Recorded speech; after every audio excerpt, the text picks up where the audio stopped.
წავადგინო, ვაიმე, ისეთი საოცარი წყვილი, ისეთი გოგონები, განსაკუთრებულად რომ მოგინდებათ, ჩაყოცნოთ, ჩაბწყინოთ, ჩაკბინოთ.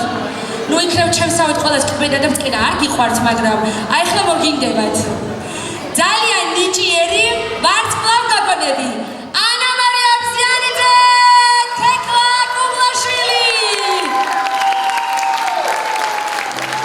იქ ვენერც რა.